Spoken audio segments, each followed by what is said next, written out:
bapak-bapak, ibu yang dimuliakan Allah, kita harus kembalikan karena ini fitnah akhir zaman. Rasulullah SAW memberikan kiat, kalau kita ingin selamat di tengah-tengah fitnah akhir zaman ini, yang pertama, al-mubadirah bi amal, bersegera beramal soleh, jangan ditunda-tunda. Yang kedua, at-tamassuk bis sunnah, berpegang pada sunnah Rasulullah SAW. Yang ketiga, ar-ruju' ilal ulama, kembali ke ulama. Yang keempat, kuatkan kesabaran. Yang kelima, ad-du'a, doa. Dan sekarang bagaimana kita ar-ruju' ilal ulama, kembali ke ulama? Karena ulama punya basirah, ketajaman mata hati. Jadi ternyata Imam Malik rahimahullah, salah satu imam madhab, dalam kitabnya Al-Jami' li Masail Al-Madunah, juz 6 halaman 238, Allah akan membalas orang zalim dengan orang zalim lainnya, dan lalu Allah akan membalas keduanya. Ini basirah seorang ulama. Artinya poros kedzaliman akan dihancurkan oleh poros kedzaliman. Oleh karena itu Syekhul Islam Ibn Taimiyah rahimahullah dalam kitabnya Majmu' al-Fatawa, jika ada dua kelompok orang kafir saling, maka seorang muslim disuruh bergembira dengan mereka, dan kita umat Islam disunahkan membaca kalimat tahmid, alhamdulillahirabbil alamin. Ini arahan ulama kita, ya kan? Sebagaimana Allah tegaskan, wa kadzalika nuwalli ba'da dzalimina ba'da bima kanu yaksibun. Yang demikian ini kata Allah, kami jadikan sebagian orang zalim dengan sebagian orang zalim saling berbenturan. Oleh karena itu Imam Malik rahimahullah, beliau menegaskan ini sunnatullah, zalim akan dihancurkan dengan zalim. Oleh karena itu kaum muslimin disunahkan membaca kalimat tahmid, alhamdulillahirabbil alamin, yang menjadikan orang-orang zalim saling mengalahkan satu sama yang lain. Bapak-bapak, ibu-ibu yang dimuliakan Allah. Kemudian yang kedua,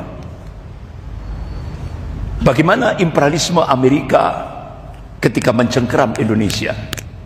Ini kita jadikan sebagai muhasabah, introspeksi. Walaupun sudah berlalu, tapi jangan sampai umat Islam masuk ke lubang untuk kedua kalinya. Jadikan ini bahan introspeksi, muhasabah. Jadi saat imperialisme Amerika mencengkeram Indonesia, ada 4 lembaga yang mensupport dalam rangka mencengkeram Indonesia. Yang pertama, National Intelligence Council, Dewan Intelijen Nasional Amerika yang menaungi 15 negara. Mereka melakukan riset Desember 2004, dipublish. Jadi isinya apa? Dia merilis sebuah laporan dengan judul Mapping the Global Future, pemetaan masa depan dunia. Jadi ada 4 skenario global yang dilakukan. Yang pertama,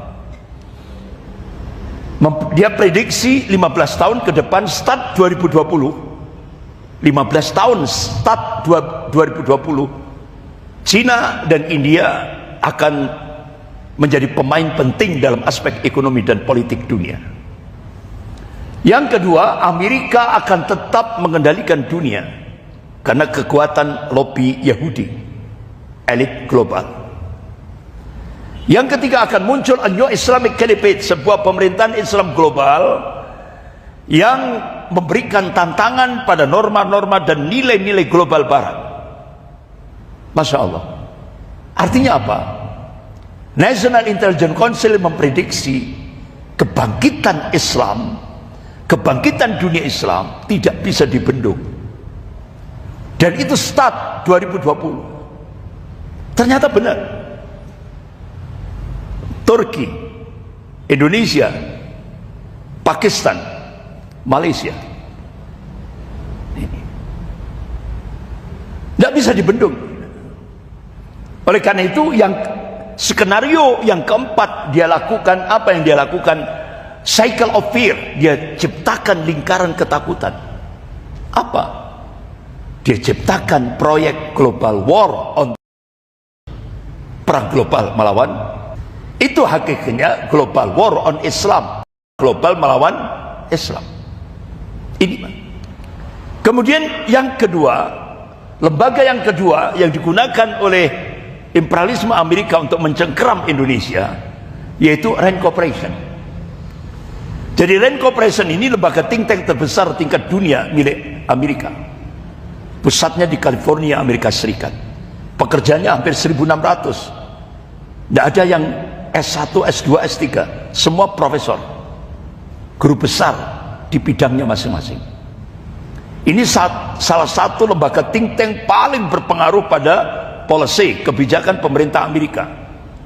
Dan ini didukung oleh yaitu Kementerian Pertahanan yang waktu itu dipimpin oleh Deputi Pertahanan Amerika Serikat, Kementerian Pertahanan Amerika Serikat, Paul Wolfowitz. Anggaran yang dibutuhkan tiap tahun 100 sampai 150 miliar US dollar. Dan dia terikat pada dua badan intelijen Amerika, CIA dan FBI. Pekerjaannya cuma satu.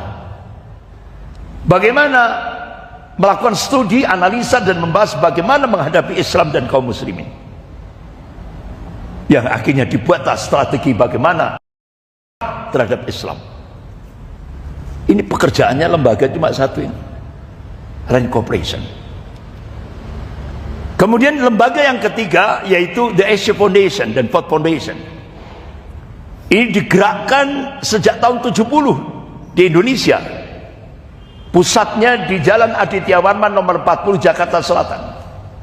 Ini terikat dengan lembaga intelijen Amerika, CIA. Dia melakukan program liberalisasi Islam secara sistematis ya, dan masif sekali sejak tahun 70-an ya. Jadi artinya apa? Mereka ingin menyuguhkan Islam tidak lagi bersumber pada Al-Quran dan As-Sunnah, tapi dia suguhkan Islam sesuai dengan ra'yu, akal, sehingga akhirnya hal-hal yang qat'i, akidah, konsep wahyu, konsep Al-Quran dan tafsir, syariat Islam, hal-hal yang qat'i, ini yang aksioma, tidak bisa dirubah. Mereka melakukan dekonstruksi, dibongkar semuanya, diliberalkan semuanya. Inilah yang dilakukan oleh The Asia Foundation. Kemudian lembaga yang keempat, Live for All Foundation. Kota juga diadakan bandengan, apa itu, berot. Nah itu bahkan melibatkan anak-anak SMP, SMA. Diawali dengan minum khamr terlebih dahulu. Ini lembaganya ini untuk menghancurkan umat Islam, dan itu semarak di Malang Raya. Ini lembaganya. Jadi tujuan saya itu jangan sampai masuk lubang untuk kedua kalinya.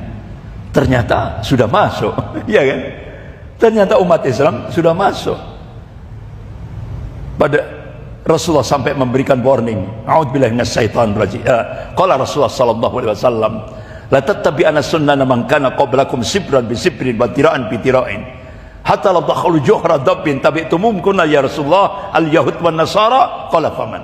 Sungguh kalian akan mengikuti jejak-jejak orang-orang sebelum kalian, setahap demi setahap, sejengkal demi sejengkal. Hatta la dakhulu juhra dabbin, sampai Rasulullah memberikan bahasa kinayah. Dabbin itu kalau di Timur Tengah seperti binatang biawak, dia punya lubang di pasir. Jadi kalau orang lain masuk lubang biawak, kamu ngikut. Sahabat Rasulullah tanya, qul ya Rasulullah al-yahud wan nasara, apakah yang kau maksudkan perilaku, sikap, budaya orang-orang Yahudi dan Nasrani? Qala faman, siapa lagi kalau bukan mereka? Makanya kenapa Rasulullah memberikan peringatan pada umatnya? Qala Rasulullah sallallahu alaihi wasallam, man tasabbaha biqaumin fahuwa minhum. Barang siapa niru-niru satu kaum, maka dia termasuk kaum itu sendiri. Jadi niru-niru adat istiadat kebudayaan orang kafir itu dilarang secara global dalam agama kita. Kemudian imperialisme Cina, ini kita jadikan sebagai bahan muhasabah, introspeksi. Bagaimana strategi China melakukan intervensi? Kemana? Kepada pengelola negara kita. Sehingga akhirnya ada kebijakan merusak undang-undang. Puncaknya merusak konstitusi negara. Lewat intervensi. Intervensinya bukan lewat militer, tapi lewat investasi, fulus, bantuan hutang Cina kepada Indonesia. Kemudian lewat invasi. Invasi apa? Ya. Penguasaan wilayah. Sehingga kita bisa melihat bagaimana PIK 1, PIK 2, bahkan ditambah lagi Pulau Rempang Galang. Itu invasi, penguasaan wilayah, yang itu sangat membahayakan bagi kedaulatan Indonesia. Dan puncaknya aneksasi. Sehingga akhirnya apa yang terjadi? Ya otomatis perampokan sumber daya alam. Dan itu sudah terjadi sekarang ini. Bapak-bapak, ibu-ibu yang dimuliakan Allah, ternyata Cina masuk ke Indonesia itu sudah terjadi pembahasan pada saat Partai Kongres Cina melakukan kongres tahun 1986 di Beijing, Cina. Jadi ternyata Cina untuk menguasai Indonesia itu sudah dibahas sejak tahun 1986 saat Kongres Partai Komunis Cina di Beijing. Isinya apa? Ada 3 hambatan Cina ketika melakukan penetrasi ke Indonesia. Yang pertama, regulasi dan doktrin anti komunis. TAP MPRS nomor 25 tahun 66, Undang-Undang nomor 27 tahun 1999. Ternyata oleh Mr. Mulyono dijebol, karena ternyata Mr. Mulyono adalah apa, Pak? Agent Cina. Dijebol lewat keputusan Presiden nomor 17 tahun 2022. PKI tidak lagi sebagai pelaku, tapi Presiden Jokowi mengatakan bahwa PKI korban. Berarti kalau PKI korban itu pelakunya siapa? Umat Islam dan TNI. Padahal yang oleh PKI itu umat Islam dan TNI. Dirubah sejarahnya oleh Mr. Mulyono dengan keputusan Presiden nomor 17 tahun 2022. Sehingga muncul Inpres, instruksi Presiden nomor 2 tahun 2023.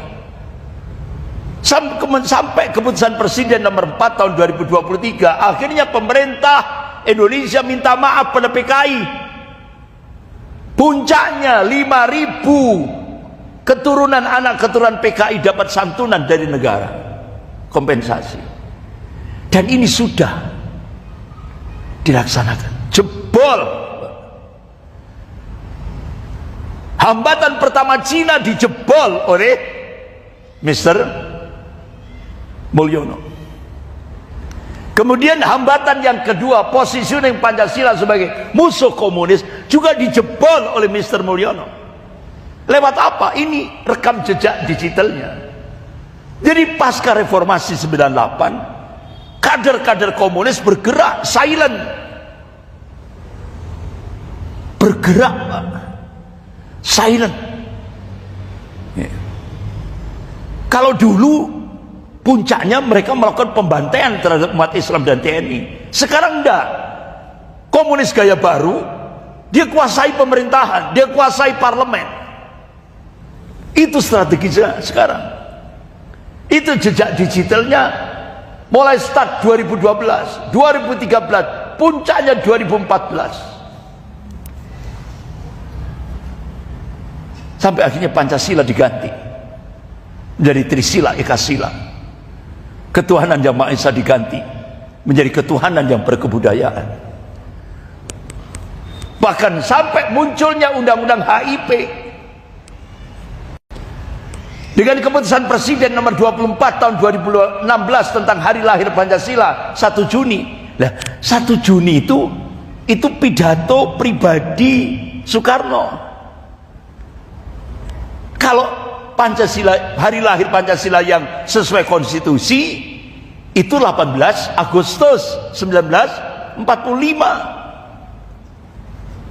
Ini masih pribadi 1 Juni ini.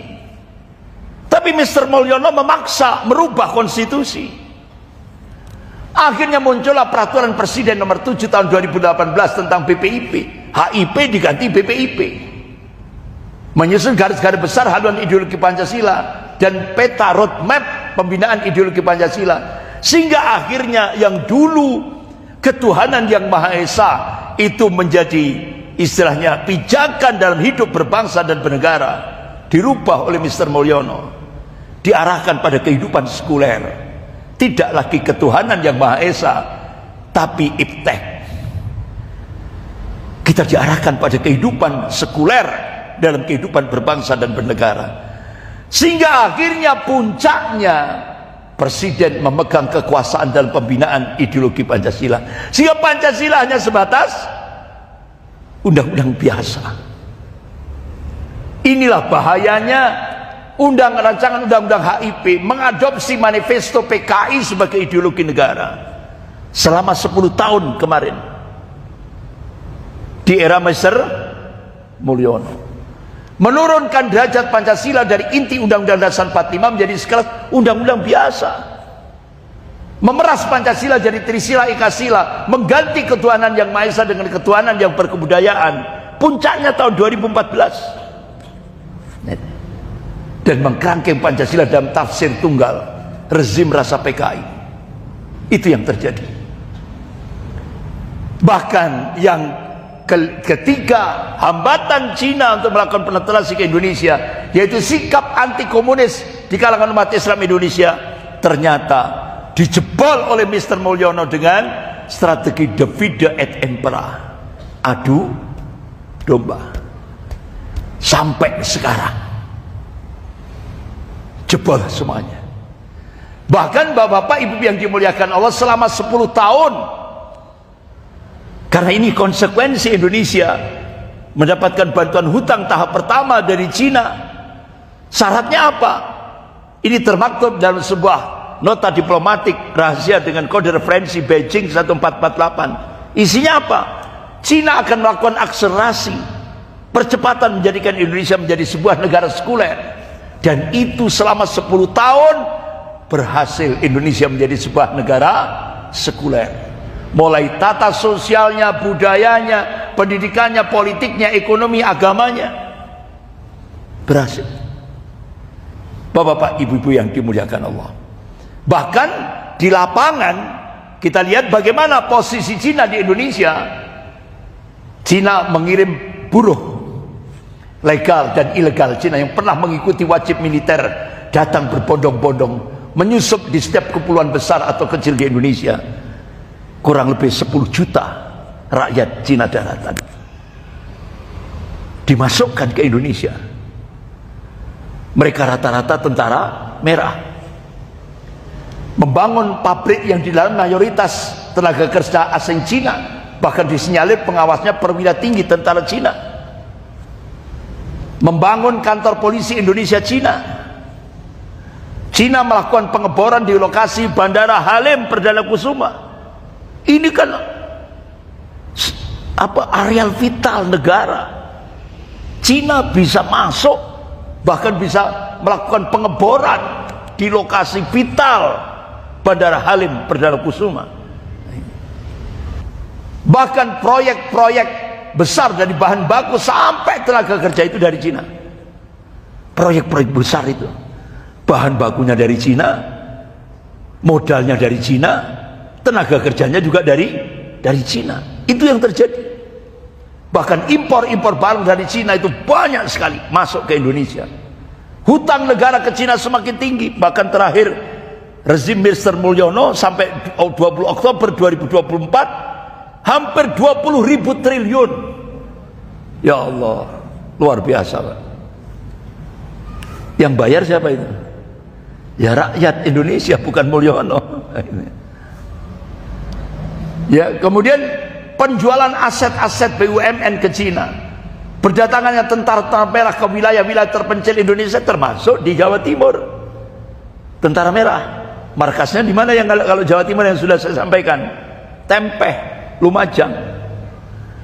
Nah, itu salah satu markas tentara merah Cina yang ada di Jawa Timur. Kemudian ditemukan drone bawah laut milik Cina di kepulauan Indonesia. Bahkan menteri-menteri negara sudah banyak keturunan Cina dan selalu memberikan peluang proyek kepada pemerintah Cina. Pengusaha dan pekerja Cina diduga ikut campur dalam sampai urusan pemilu Indonesia. Cina juga ikut campur tangan untuk melakukan kecurangan. Ya. Bahkan pengusaha dan pekerja Cina, bahkan merapatnya kapal perang Cina di Indonesia. Banyak pekerja Cina baik legal maupun ilegal memiliki KTP Indonesia, tapi tidak bisa bahasa Indonesia. Jadi orang-orang Cina daratan masuk ke Indonesia 10 juta, mereka punya KTP, Pak, tanpa izin RT RW. Nah kita kalau pribumi harus bikin KTP, itu harus izin RT RW, desa, camat, ya kan, baru dapat KTP. Ini orang-orang Cina masuk Indonesia sudah dapat KTP. Orang-orang Cina daratan. Ya Allah, inilah posisi Cina di Indonesia. Bahkan bapak-bapak, ibu-ibu yang dimuliakan Allah, angkatan kelima telah dibangkitkan lagi di Indonesia. Kalau dulu angkatan kelima itu zaman PKI, itu buruh dan tani. Nah, itu. Bahkan penyusupan ke tubuh Brimob sejak tahun 1999, anak-anak PKI itu dimasukkan ke Brimob. Itu diungkap oleh mantan Kepala Badan Intelijen Strategis Mabes Angkatan Darat, yaitu Bapak Mayor Jenderal TNI Hartomo. Bahkan bapak-bapak, ibu yang dimuliakan Allah, Densus 88 itu ternyata proposalnya itu yang buat adalah salah satu 9 naga. Itu ternyata ini. Bahkan terbongkarnya latihan tempur Brimob dengan senjata berat menyaingi TNI. Jadi selama 10 tahun periode kemarin itu Brimob seakan-akan jadi TNI, sementara TNI-nya dilemahkan. Nah, itu yang terjadi. Bahkan impor senjata yang terbongkar oleh BAES mulai tahun 2016 sampai 2019 terbongkar. Ternyata yang impor adalah dari Polri. Jadi Polri-nya diangkat, TNI-nya dilemahkan. Nah, itulah yang terjadi. Bahkan yang mengagetkan kita yaitu bulan November 2018 terbongkar ada komandan tentara merah, dia kelebihan dosis, mati di sebuah apartemen di Jakarta. Ternyata setelah aparat masuk, itu senjata-senjata berat luar biasa, bapak-bapak, ibu yang dimuliakan Allah. Bahkan yang kita saksikan sekarang ini, TNI selama 10 tahun dilemahkan oleh Mr. Mulyono. Makanya Menteri Pertahanan Republik Indonesia yaitu Jenderal Riyamizat Riyakudu memberikan statement, kita patut curiga. Yang bilang PKI tidak ada, mungkin dia komunis. Kan ada beberapa pejabat kita ngomong PKI sudah tidak ada, berarti kata Menhan Jenderal Riyamizat Riyakudu, berarti dia orang PKI atau pendukung PKI. Bahkan bapak-bapak, ibu yang dimuliakan Allah, Universitas Indonesia, beberapa dosen Universitas Indonesia melakukan risetnya itu kepada pejabat-pejabat eselon tinggi. Apa hasilnya? Hampir mayoritas pejabat-pejabat kita menerima, artinya apa? Menerima Indonesia menjadi negara komunis dengan syarat apa? Jabatannya tidak diganggu. Berarti Pak, ya Allah, banyak orang gila selama 10 tahun kemarin. Banyak orang gila. Artinya sudah tidak punya nasionalisme, tidak punya. Sampai dilakukan riset oleh Universitas Indonesia, rata pejabat-pejabat kita itu menerima kalau Indonesia menjadi negara komunis dengan syarat apa? Jabatannya tidak diganggu. Ini kan berarti kan sudah ngeri Pak kita melihat kondisi pejabat-pejabat kita. Bapak-bapak, ibu-ibu yang dimuliakan Allah, bahkan Jenderal Sutioso sudah memberikan warning kepada Indonesia, tolong 10 juta rakyat Cina daratan yang dimasukkan ke Indonesia, mereka tidak akan pulang. Makanya maklumat Purnawiran TNI kemarin minta 10 juta rakyat Cina daratan deportasi, kembalikan ke Cina. Itu. Ini sangat membahayakan bagi kedaulatan negara Republik Indonesia. Bahkan sampai Letnan Jenderal TNI Purnawiran Sarwan Hamid, mantan Kasospol ABRI, memberikan statement yang cukup keras. Saya menilai presiden dan jajarannya berpotensi jadi pengkhianat bangsa. Benar enggak pernyataan ini? Jadi beliau keras, Pak. Karena beliau 15 tahun di dinas di intelijen Republik Indonesia. Jadi beliau memberikan statement keras. Saya menilai presiden dan jajarannya itu berpotensi jadi pengkhianat bangsa. Benar enggak? Sampai sekarang benar enggak sekarang? Nyata, Pak. Nyata. Benar di beliau sampai beliau meninggal. Ya. Benar analisa beliau. Gitu. Bahkan bapak-bapak, ibu yang dimuliakan Allah, pakar intelijen dunia Peter Warren dan August Cole melakukan riset di Indonesia. Hasilnya akhirnya dibuatkan buku Ghost Fleet. Apa isinya? Diprediksi tahun 2030 di Indonesia akan terjadi bencana geopolitik. Apa bencana geopolitik? Artinya Indonesia tidak lagi punya kedaulatan. Artinya Indonesia 2030 sudah berubah. Tidak ada lagi Indonesia tahun 2030. Yang ada itu Indo-Cina. Itu diprediksi tahun 2030. Siapa yang melakukan? Mafia Taipan dan komunis Cina. Siapa mafia Taipan? 9 naga. Alhamdulillah, Bapak Prabowo, mantan Danjen Kopassus, melakukan operasi intelijen Sandi Yuda. Akhirnya beliau terima jabatan Menteri Pertahanan. Jadi ketika ditawari oleh Mr. Mulyono untuk menjabat, beliau pilih jabatan Menteri Pertahanan.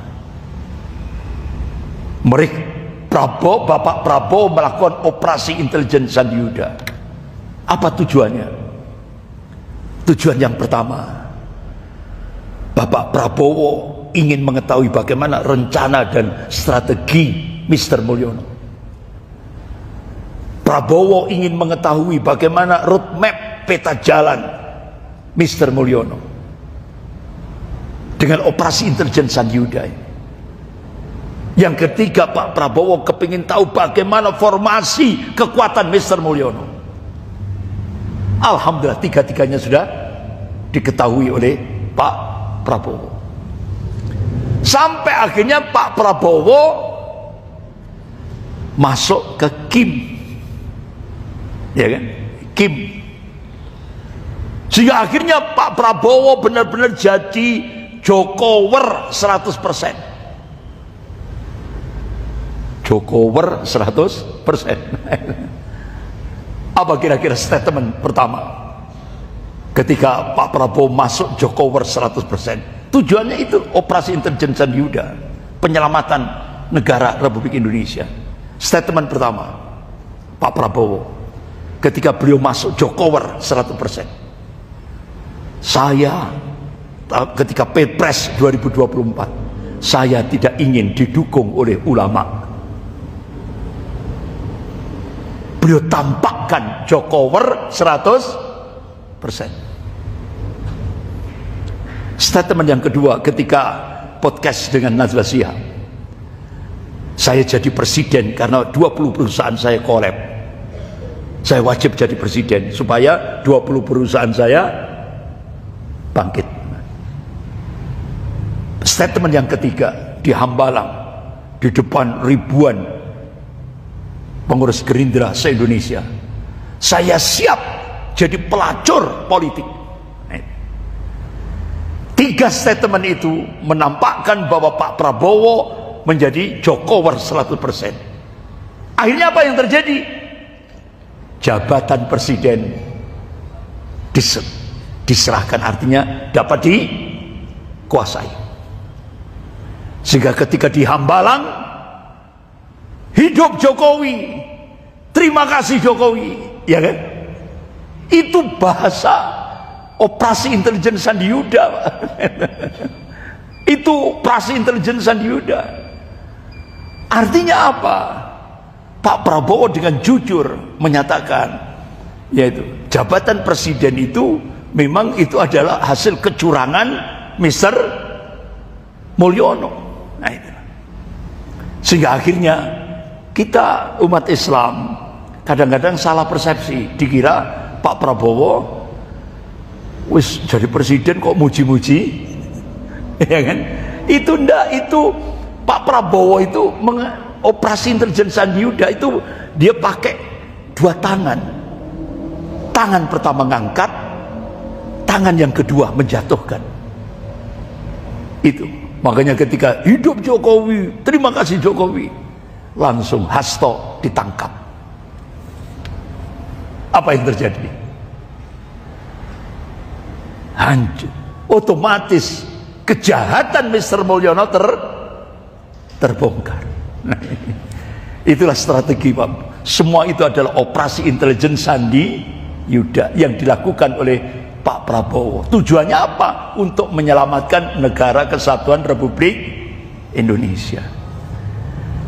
Bapak-bapak, ibu-ibu yang dimuliakan Allah, saya kira itu dulu yang insya Allah sambung Ahad kedua ba'da subuh. Ya. Sekian, kita akhiri dengan bacaan doa kafarat majlis. Subhanakallahumma wa bihamdika asyhadu an la ilaha illa anta astaghfiruka wa atubu ilaik.